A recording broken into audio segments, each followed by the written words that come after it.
Hey guys, so doing a quick first look at the Triumph Tiger 850 Sport. Now some people don't understand or were kind of confused by where does Triumph think this bike slots itself in. I was also kind of a little hesitant to be like, yeah, this makes sense. This bike comes in at just under $12,000 the way it sits here. And so for $12,000 you are $1,000 over the MSRP of the 2012 or even 11, the first year of the Tiger 800. So you get a new 850, which is actually still the 888 900 size motor. It's detuned a little bit for friendlier riding and a little bit more low-end grunt. It doesn't rev as quick. I've already kind of ridden it a little bit.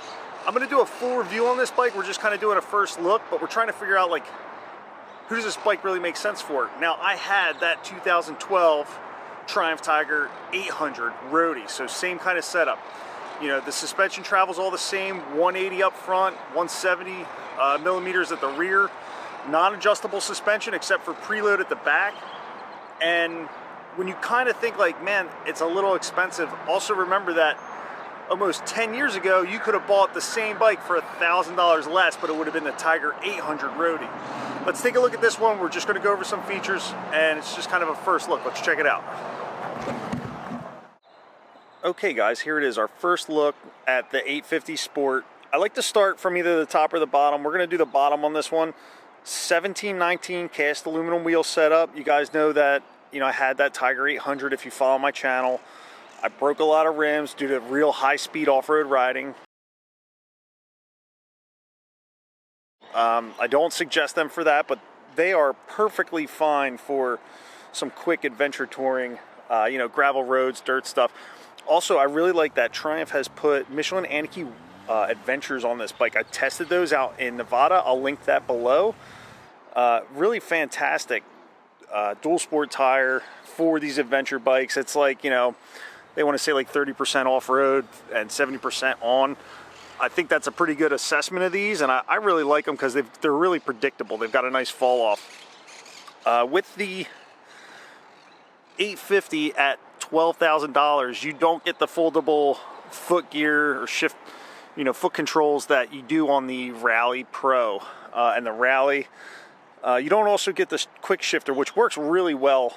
But if you're like, hey, I want a bike that's a little bit more bare bones, this might be a really good choice for you.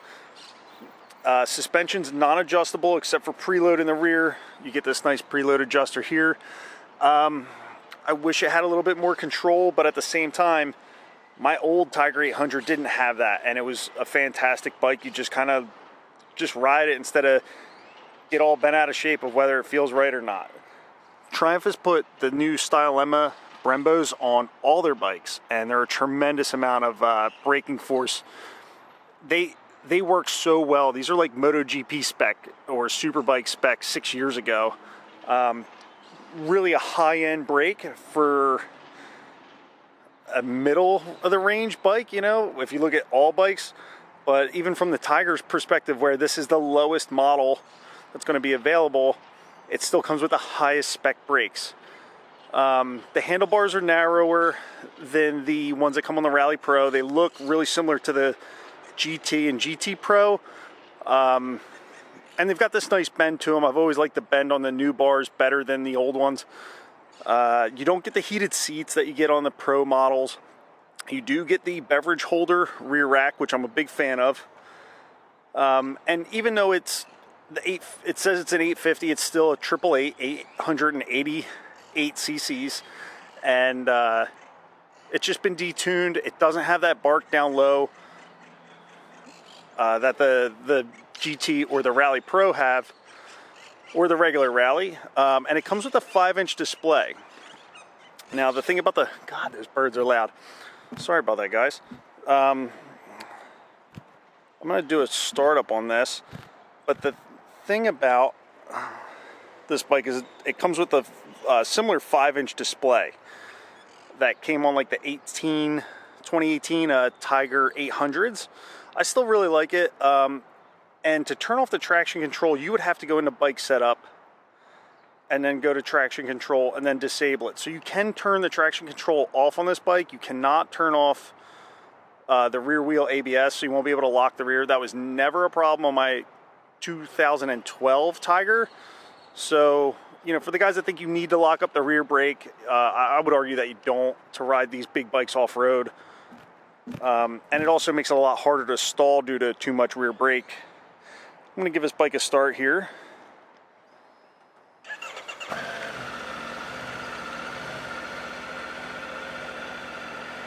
And so as you can see, the tachometer is still pretty hard to read, but you can change the display, and you can also change modes. You only get road and rain mode on this bike, and you don't get to go in and fine-tune other things like the throttle map. Okay, here's where we dive in. We can actually change like the styles of the display.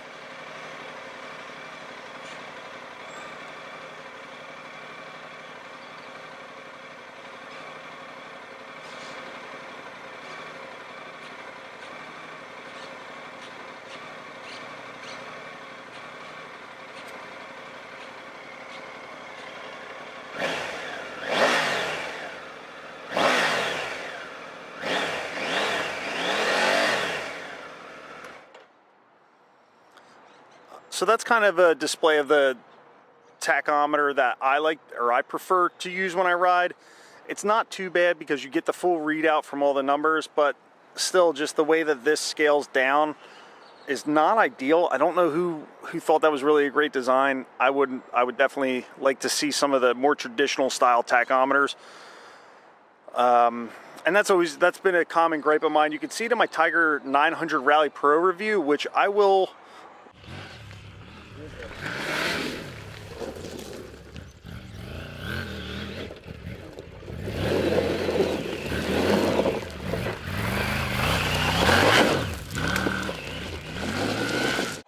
link and show you guys later, so you'll really like that. Oh look, some moped bros.